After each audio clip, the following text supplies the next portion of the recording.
Hey everyone, welcome back. We're doing a deep dive today, looking at some stuff happening with Bitcoin.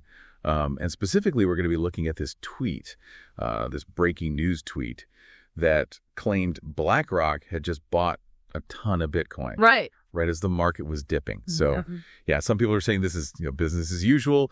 Others are saying this is straight up market manipulation. So we're going to unpack all of that and more and hopefully understand a little bit better what's really going on.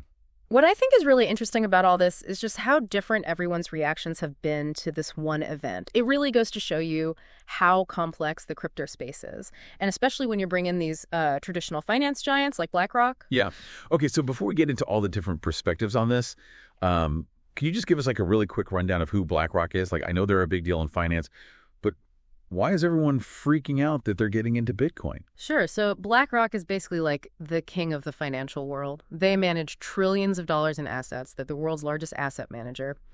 And they have a massive influence on traditional markets. So when they make a move into Bitcoin, it definitely sends a signal. To some people, it's a sign that Bitcoin is going more mainstream. But to others, it's a sign that BlackRock could use their power to manipulate the market. Right. Okay, so that makes sense. So let's get into the first reaction. This is the reaction that basically says BlackRock is up to their old tricks. This is the perspective that claims they're manipulating the market, just like they allegedly have in the past with like oil or gold. Right. What do you think about that? Well, I mean, it's not completely out of the realm of possibility. I mean, BlackRock does have a reputation for pretty aggressive tactics in traditional markets. But I think to really understand if this claim holds any water, we need to define what market manipulation actually is.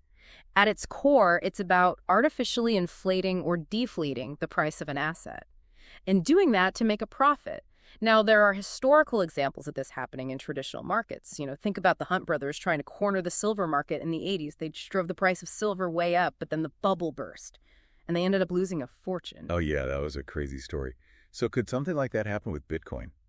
It's definitely more complicated with Bitcoin. You see, traditional markets usually have central authorities or clearinghouses that kind of facilitate trading.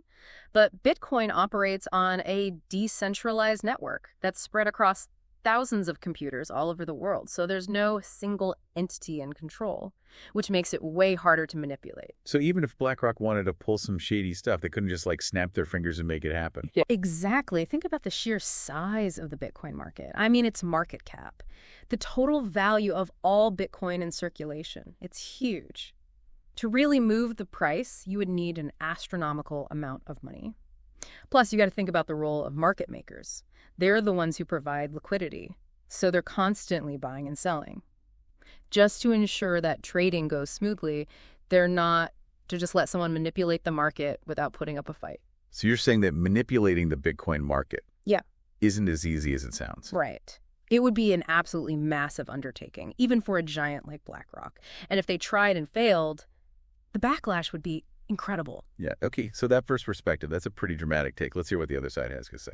So some people are actually challenging anyone who thinks market manipulation is easy. Their argument is like, go ahead, try it yourself, but try it with a smaller cryptocurrency. Right. So what's the logic there? That's a good point. That second reaction really highlights what makes Bitcoin unique, which is that decentralized nature. With smaller cryptocurrencies, the market cap is a lot smaller, so it's easier for a single entity to buy up a large percentage of the coins in circulation. But even then, it's not a guaranteed win. So you're telling me people have actually tried this and failed? Oh, absolutely. I mean, there are tons of examples of these pump and dump schemes where someone hypes up some tiny cryptocurrency, they drive the price up, and then they dump all their holdings, and everyone else is left holding the bag.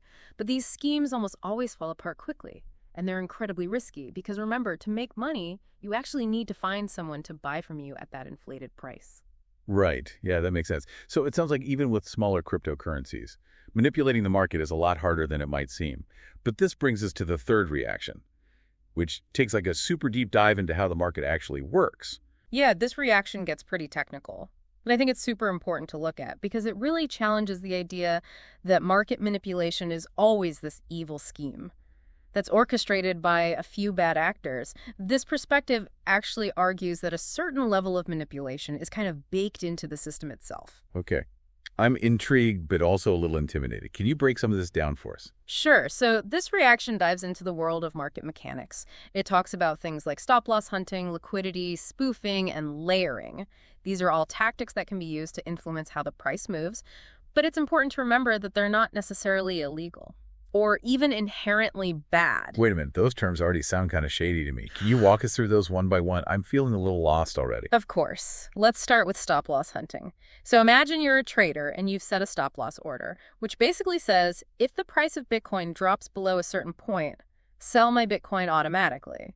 It's a way to limit your losses, right? Well, some really savvy traders can actually figure out where all those stop-loss orders are clustered, and then they can intentionally push the price down just to trigger them. This creates like a cascade of selling, which drives the price even lower. And then they can buy up a bunch of Bitcoin at a discount. Oh, so it's like they're playing on people's fear. Exactly. It's all about understanding market psychology and using it to your advantage. Now let's talk about liquidity. Think of it like a busy marketplace. If there are a lot of buyers and sellers, it's easy to trade without causing huge price swings. That's high liquidity. But if there are only a few buyers and sellers, even small trades can have a huge impact on the price. That's low liquidity. So liquidity is basically like how active the market is. Right. Okay, but what about spoofing and layering? Those still sound super sketchy to me. I get it. They do sound a bit shady. But spoofing is basically placing a bunch of large orders that you never actually intend to fill. It's like creating a false impression of demand or supply to try and trick other traders into reacting. Kind of like bluffing in poker. And then layering is similar. You place multiple orders at different price levels to create the illusion that the market is really deep, and that can influence other traders' perceptions of what the price should be. Okay, so is this third reaction basically saying that market manipulation is fine?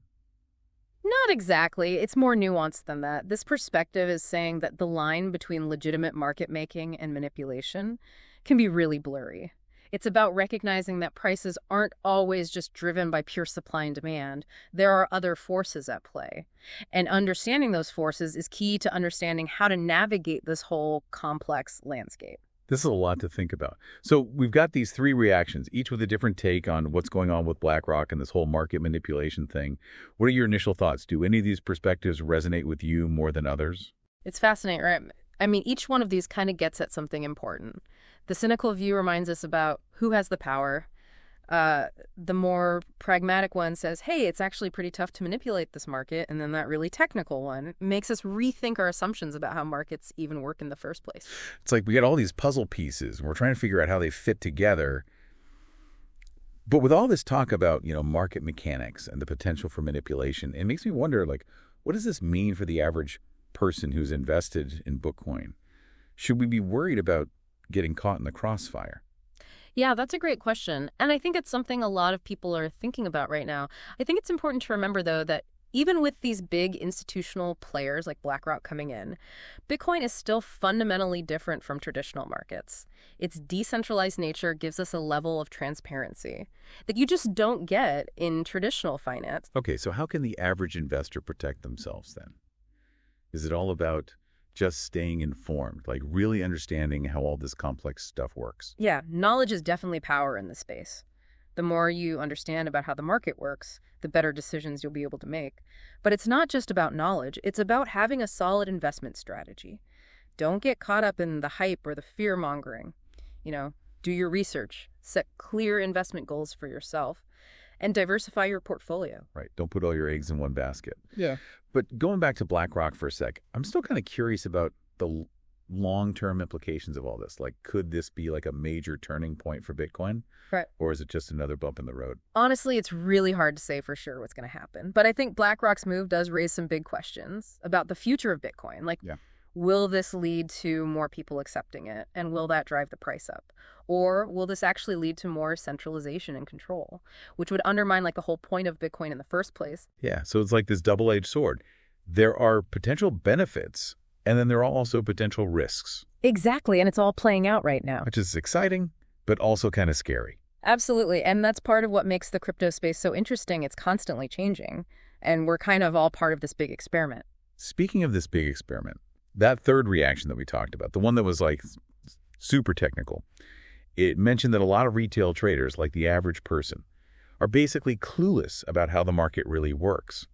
They even use the phrase carnage of retails to describe what happens every day. Yeah, it's a pretty intense image, but it really highlights how important education and awareness are in this space. If you're going to play the crypto game, you got to understand the rules. You don't have to become like a master of technical analysis, but you should have at least a basic grasp of how things work, what the risks are, and how you can win and lose. So it's not just about like, YOLOing into Bitcoin and hoping for the best. Okay, so going back to protecting yourself, one of the things you said was, learn how to spot the signs of market manipulation, like we talked about stop-loss hunting. If you can see that happening, you can adjust your strategy. Exactly. That's really interesting. So you're saying that by understanding how the market works, we can actually make better decisions and avoid some of the traps. Absolutely. It's about being a smarter investor. Okay, that makes sense. But with all this talk about manipulation, I'm also curious about the regulations around all this. Are there any rules in place to actually prevent this kind of stuff from happening, especially now with these big players like BlackRock getting involved? That's a great question. And honestly, it's something that's still being figured out. The whole regulatory landscape for crypto is super new. And every country is kind of taking a different approach. Some are taking a more hands-off approach, while others are trying to implement stricter rules. So it's kind of like the Wild West out there. In some ways, yeah. But that's also part of what makes it so exciting. We're literally watching the new financial system being built. And the rules are still being written, so there's a ton of opportunity for innovation and disruption.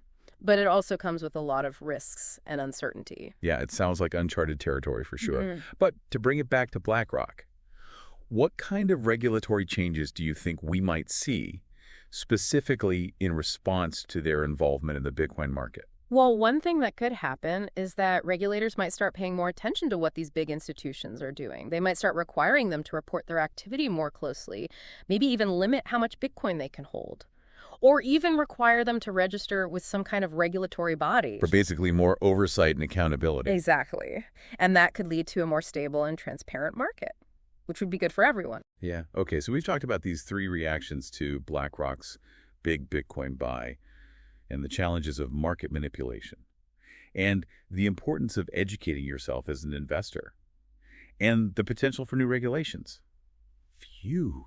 It's a lot to take in, but I think we're starting to understand what's going on here a little bit better. Yeah. But before we move on, I wanted to go back to this idea of Bitcoin's decentralization. It seems like every time we talk about these big institutions getting involved, that's the elephant in the room. Yeah, it's definitely a tension at the heart of all of this. Bitcoin was designed to be decentralized, free from any single entity controlling it. But as these institutions get bigger and bigger in this space, there's a risk that decentralization could start to erode. So how do we make sure that doesn't happen? How do we keep Bitcoin true to its original vision? Is that even possible with these companies like BlackRock coming in and throwing their weight around? That's the million-dollar question. And I don't think there's an easy answer. I think it comes down to a few things. First, we need to keep innovating the technology so we can make Bitcoin even more decentralized and make it harder for any one person or company to control it. Second, we need the Bitcoin community to stay active and involved. We need to hold these institutions accountable and make sure they're acting in the best interest of the entire ecosystem. And finally, we need clear regulations that are fair and transparent, but also don't stifle innovation. Yeah, it's a tough balance, but I think it's a challenge worth taking on. Especially as you really believe in what Bitcoin can do. I mean, the potential here is huge. Absolutely. And we have to remember that we're still in the early stages of all this. The story of Bitcoin is still being written, and we all have a role to play in how it unfolds. Okay, so we've talked a lot about the risks and challenges, but let's end on a positive note. What are some of the good things that could come out of this? What are the potential benefits of having these big institutions in the Bitcoin market? Well, I think one of the biggest potential benefits is increased liquidity. When more institutional investors come in, they bring a lot of money with them. That makes it easier to buy and sell Bitcoin without causing crazy price swings, which can make the market more stable and attract even more investors. Right, so more liquidity generally means a healthier market. But besides that, are there any other potential upsides? Oh yeah, for sure. These big institutions bring a lot of experience and expertise with them. They have teams of analysts and traders and risk managers who can help to identify and mitigate risk, develop more sophisticated trading strategies, and just generally improve the way the market works. So they bring a level of professionalism to the space, which could help Bitcoin gain more acceptance with traditional investors. Exactly. And that could lead to even more adoption. which could drive the price even higher. So it's not all bad news. Definitely not. I mean, there are definitely risks, as we've talked about, but there are also some really exciting potential benefits. And most likely what we'll see is a combination of both good and bad. Yeah, that makes sense. Things are rarely black and white. Yeah. Well, I think we've covered a lot of ground today. We talked about BlackRock and market manipulation and the future of Bitcoin. Yeah, it's been a great conversation. Do you have any final thoughts for our listeners before we wrap things up? Yeah, it has been a great conversation. We've really gotten into the weeds today. Yeah, it feels like we've done like a crash course in Bitcoin market dynamics today.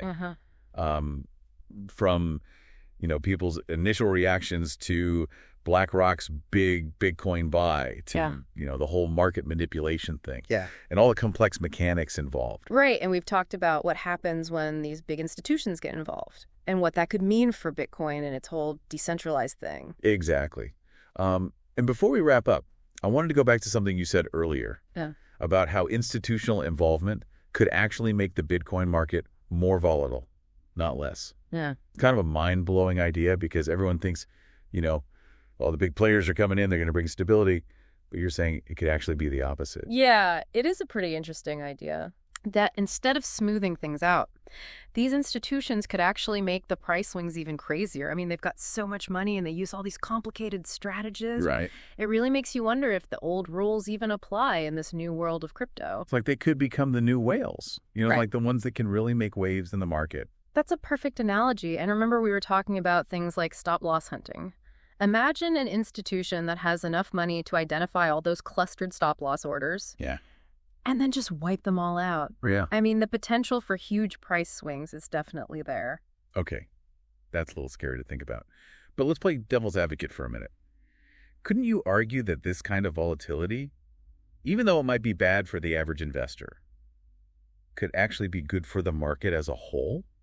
Doesn't it create more opportunities for people to make money? You're right. Volatility definitely creates opportunities for traders who know what they're doing, but it also comes with a lot more risk.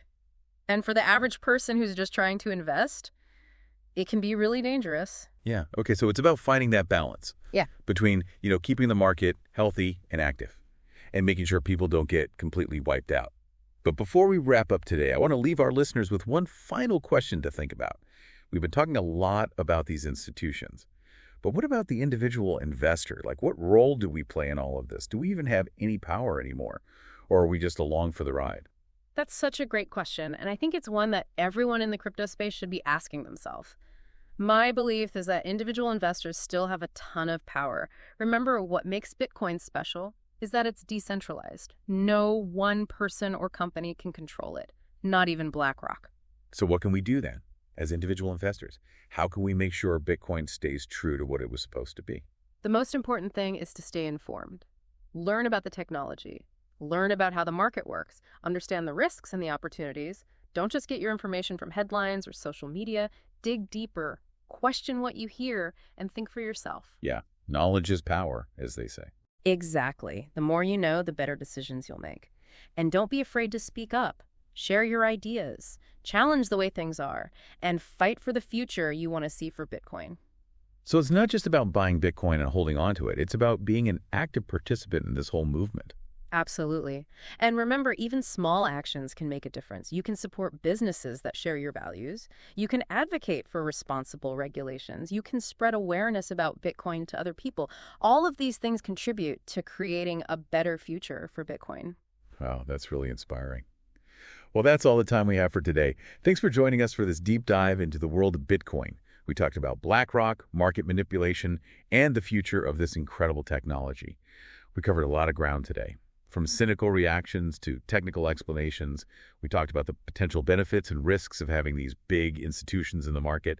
And most importantly, we talked about how important it is for everyone to educate themselves and to actively participate in shaping the future of Bitcoin. It's been a fantastic conversation. I hope everyone listening learned something new today. And remember, the future of Bitcoin is still being written. We all have a role to play in making sure it's a bright one. Thanks for tuning in to The Deep Dive. Until next time, keep exploring, keep learning, and keep questioning.